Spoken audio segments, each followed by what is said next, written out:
গেল মাসের শুরুতে হঠাৎ করে বেড়ে যায় চালের দাম। দাম বাড়ার পেছনে দায়ী করা হয় মিল মালিকদের। এর প্রভাব পড়ে পাইকারি ও খুচরা বাজারে। তবে আমন মৌসুম শুরু হয় রাজধানীর বাজারে কেজিতে ৩ থেকে ৪ টাকা কমেছে সব ধরনের চালের দাম। ব্যবসায়ীরা বলছেন মৌসুমের শুরুতে চালের সরবরাহ ভালো, আর এ কারণেই কমতে শুরু করেছে দাম। নাজিরশাইল কাটার এবং পোলাও চাউলের দামটা কমতির দিকে, আর মিনিগেট অপরিবর্তিত, কারণ মিনিগেট এখন সিজন না, ওটা আবার বৈশাখ মাসে। তো সব মিলে চাউলের দাম মোটামুটি ভালোই আছে। চাউলের বাজার নিম্নগতি, আর এখনো মনে করেন আগের যে দাম আছে কিছু কম দিকে, সামনে আরো কমবে। দাম কিছুটা কম থাকায় স্বস্তিতে আছেন ক্রেতারাও।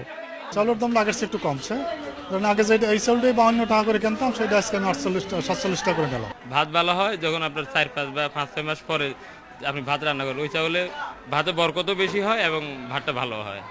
এখন ওই ধরনের চাউলগুলো বেশি আসতেছে। পাইকারি বাজারেও কমছে চালের দাম। মানভেদে বস্তাপ্রতি দাম কমেছে গড়ে 50 থেকে 100 টাকা।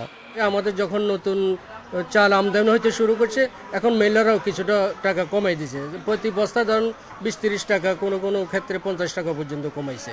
তো আগের থেকে আমরা এখন 40-50 টাকা দামে আমরাও বিক্রি করতেছি। সামনের দিনগুলোতে বাজারে চালের সরবরাহ আরও বাড়বে বলে জানিয়েছেন ব্যবসায়ীরা। Ashraf Alam, independent news, Dhaka.